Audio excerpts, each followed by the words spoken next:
This is the 52nd and last episode, at least for the time being, on this Gopugucho channel. I have been telling a story a week, visible every Friday without fail for a whole year. I think it's time to say goodbye. এই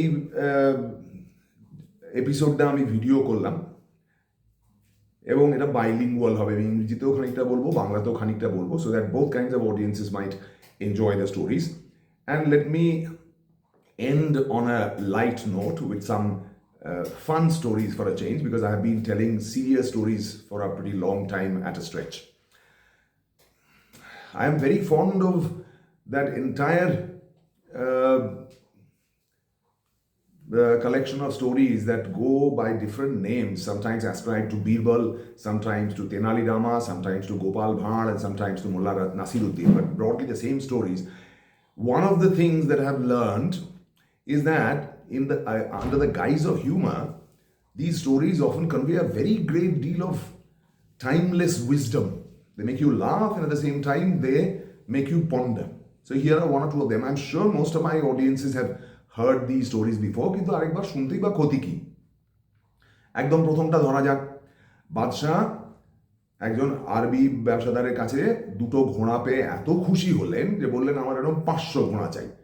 তো তখন সেই লোকটা বলল, হুজুর 500 ঘোড়া তো অনেক দাম, তো গিভ মি সাম অ্যাডভান্স, আপনি অন্তত 100টা ঘোড়ার দাম দিয়ে রাখুন, আমি সামনে বছর যখন আসবো অবশ্যই আপনার জন্য আরো 498টা ঘোড়া নিয়ে আসবো, তখন আপনি বাকি দামটা দিয়ে দেবেন। তো 100 ঘোড়ার অনেক দাম, কিন্তু তবু Akbar paid. Some days later, they were arguing about who were the stupidest people in Akbar's kingdom. And he asked Birbal, you know a lot of people, draw up a list. তো বিরবল 10টা লোকের নাম লিখলেন যে এরা হচ্ছে in ascending order সবচেয়ে বোকা, 10 হলো, 9 হলো, 8 হলো, 7 হলো। 2 নম্বরে অর্থাৎ দ্বিতীয় সবচেয়ে বোকা মানুষ হিসেবে বীরবল রাখলেন বাদশাহ, খোদ বাদশাহর নাম। তো আকবর তো রেগে আগুন, তোমার এত বড় আস্পর্ধা, তুমি আমাকে দ্বিতীয় সবচেয়ে বোকা লোক বললে রাজত্বে। তারপরে আবার কৌতূহল হলো, so who is the stupidest of all? Birbal এক গাল হেসে বলেন, হুজুর আমি। কেন? না আমি আপনার দাসত্ব করি হুজুর, তাহলে আমার থেকে বড় বোকা আর কে আছে? This is the first. একবার আকবর বাদশাহ একটা লোককে খুব অন্যায়ভাবে শাস্তি দিয়েছিলেন। আগে দেখতে চেয়েছিলেন লোকটা কনকনে ঠান্ডা জলে সারা শীতের রাত্রি দাঁড়িয়ে থাকতে পারে কিনা। লোকটা ছিল প্রায় মরে গেছিল, কিন্তু লোকটা তবু সকাল পর্যন্ত বেঁচে ছিল এবং সে আশা করছিল যে আকবর বাদশাহ তাকে বিরাট বড় লোক করে দেবেন, এক থলি মোহর দেবেন। কিন্তু বাদশাহ খুব সন্দেহ হলো, কি করে তুমি ওই ঠান্ডার মধ্যে জলে এতক্ষণ ধরে রইলে? They must have been some underhand trick that I should know of. তুমি কিসের ওপর মনোযোগ দিয়েছিলে? বলে, হুজুর অত দূর থেকে 3 মাইল দূর থেকে আপনার প্রাসাদে একটা আলো দেখা যাচ্ছিল, একটা পিদিম জ্বলছিল, সেই আলোর দিকে তাকিয়ে আমি ধ্যান করছিলাম। আকবর বলেন, ওই তো বুঝতে পেরেছি, দ্যাট ইজ দ্য ট্রিক, তুমি ওই পিদিমের আলোতে গরম হয়েছিলে, ওই জন্যই তোমার শীত করেনি, তুমি বেঁচেছিলে। তো বেচারি কাঁদতে কাঁদতে বীরবলের কাছে এসে বললো, হুজুর আমাকে এরকমভাবে রাজা অপদস্থ করলেন আর আমাকে দমে প্রাণে মেরে দিলেন, আমি প্রাইজটা পাবো না? তখন বীরবল বললো, চলো আমি দেখছি। তো পরদিন সকালবেলা বীরবল রাজসভায় আসছেন না। Everybody was worried and the king was getting increasingly upset because without Birbal the court didn't really get going. তো যা খোঁজ নিয়ে এসো বীরবল কি করছে। লোকে গেল, বীরবল খবর পাঠালেন, রান্না করছি হুজুর, খিচুড়ি খাওয়া হয়ে গেলেই আসো। আরো 2 ঘন্টা পেরিয়ে গেল, তখনও আসে না। আকবর আবার লোক পাঠালেন, হচ্ছে হুজুর, খিচুড়ি খাওয়া হয়ে গেলেই আসো। বেলা দুপুর গড়িয়ে গেল, আকবর নিজে খেতে পাচ্ছেন না, সভাসদরা কেউ খায়নি তখন আবার তলব গেল, খোঁজ নিয়ে এসো কি করছে।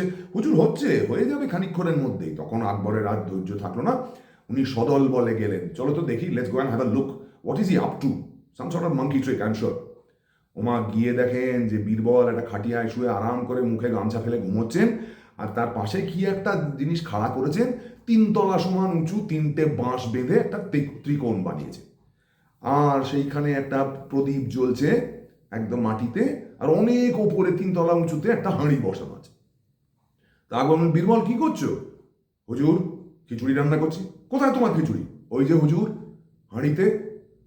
মানে ওই প্রদীপের তেজে ওই 3 তলা উঁচু হাঁড়িতে খিচুড়ি রান্না হবে? পাঞ্জামি করছে আমার সঙ্গে?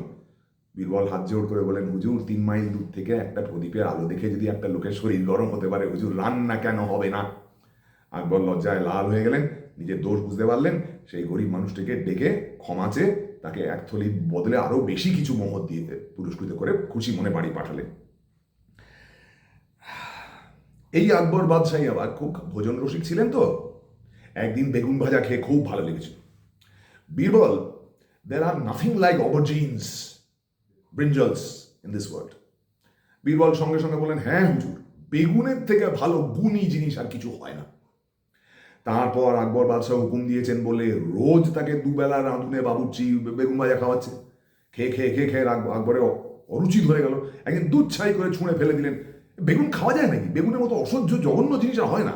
বীরবল সঙ্গে সঙ্গে বললেন, হুজুর একদম ঠিক কথা, বেগুনকে একদম বেআইনি করে দেওয়া উচিত, বেগুনের মতো খারাপ জিনিস আর কিচ্ছু নেই। আকবর হঠাৎ থতমত খেয়ে বললেন, তুমি যে 2 সপ্তাহ আগে বললে যে বেগুনের মতো ভালো জিনিস আর হয় না, হঠাৎ মত পাল্টে ফেললে যে? বীরবল হাত জোড় করে বললেন, হুজুর আমার চাকরিটা তো বেগুনের খোসামদি করা নয় হুজুর, আপনাকে খোসামদি করে খুশি রাখা। আর একটা ছোট্ট গল্প, এটা বোধহয় মোল্লা নাসিরুদ্দিনের নামেই বেশি চলে। মোল্লা রাস্তায় হাঁটতে হাঁটতে যাচ্ছে, তো আখরোট গাছে অনেক ওপরে আখরোট ঝুলছে, আর এদিকে কার একটাতে মাচায় মাটির থেকে 2 হাত উঁচুতে মস্ত বড় কুমড়ো গাছ, তাতে অনেক কুমড়ো ফলেছে। আর বীরবল নিজের মনে বিড়বিড় করতে করতে যাচ্ছে, ভগবানের আল্লাহর কি বুদ্ধি, এই কুমড়োগুলোকে মাটিতে গজিয়েছেন আর আখরোটগুলো গজিয়েছেন মাটির থেকে এত হাত দূরে, লোকে পারবে কি করে? ভগবানের বুদ্ধি বলিহারি। সেই সময় আখরোট গাছের তলা দিয়ে যাচ্ছিলেন, ঠকাস করে তার টাকের উপর একটি আখরোট পড়েছে, বলে মাথায় হাত বুলিয়েছেন, তারপর বলেছেন, ভগবান যা করেন ঠিকই করেন, ওই আখরোটের জায়গায় যদি অত বড় একটা কুমড়ো আমার মাথায় পড়তো তাহলে আর আমাকে বাঁচতে হতো না। Now that's enough. I've been telling stories, as I said, for an entire year. The response has been rather disappointing, as I have said before in one of the earlier episodes and even on my blog, Shubrobi Muse. But in any case, this was an experiment which I had wanted to continue for one entire year. Now that is done, my audience should tell me personally by WhatsApp or by phone or on my blog or here whether they have been enjoying the entire year and what they want me to do next. Meanwhile, my plans are that in future I am going to make podcasts on Spotify rather than YouTube, and first I am going to recite poems, which a lot of people have been asking me to do for some time, and next I am going to tell stories exclusively for children. So much for now. Bye and thank you for listening all this time. Good night.